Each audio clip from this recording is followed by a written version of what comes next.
Hello दोस्तों, हम आपके लिए लेकर आए हैं फिर से एक न्यू कहानी, प्यासी दुल्हन भाग 1। गीता की विदाई हुई और वो पिया घर आ गई।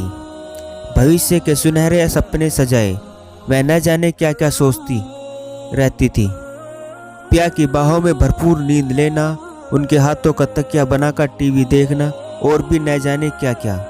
सहेलियाँ बताती थी कैसे उन्होंने सुहागरात मनाई और कैसे वे पर्वतों की वादियों में घूमे। नीतू कहती थी पूरी रात नहीं सोने देते थे मुझे। मैं पूछती पूरी रात क्या करते थे? वो काम तो 1 घंटे में ख़त्म हो जाता है।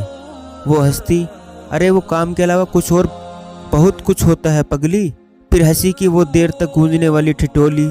गीता सोचती रहती, और बहुत कुछ क्या, मगर पूछने से हिचकिचाती।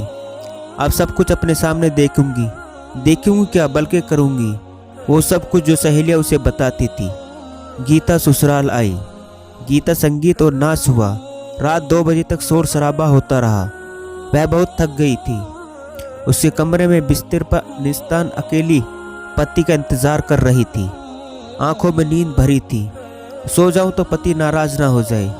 पहले ही दिन और ये आराम से सो रही है। उन्हें क्या पता 3 दिन से सो नहीं पाई बेचारी। करीब 3 बजे होंगे। वो आई और इस बीच वह कई बार झपकी ले चुकी थी। वह जरा सी आवाज सचेत हो गई। घूंघट और लंबा कर दिया। बिस्तर पर खास अदा से बैठ गई। पति ने पास आकर कानों में बड़े प्यार से कहा, थक गई होंगी, चलो सो जाते हैं। सो जाते हैं? गीता को आश्चर्य हुआ। क्या सोने का नाम है सुहागरात?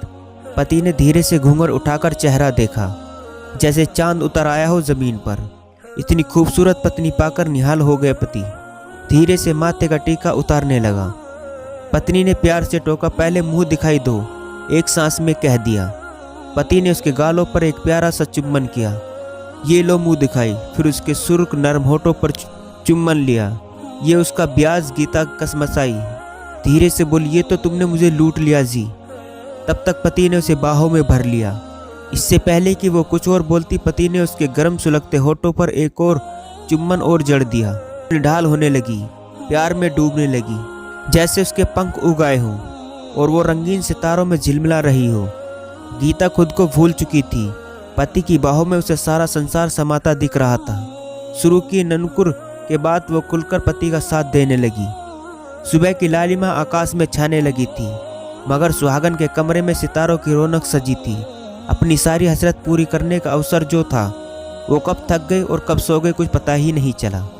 क्या होगा आगे जानने के लिए कहानी का अगला भाग जरूर देखें। दोस्तों, ये था प्यासी दुल्हन भाग 1। दोस्तों, कहानी अच्छी लगी हो तो चैनल को सब्सक्राइब करना ना भूलें।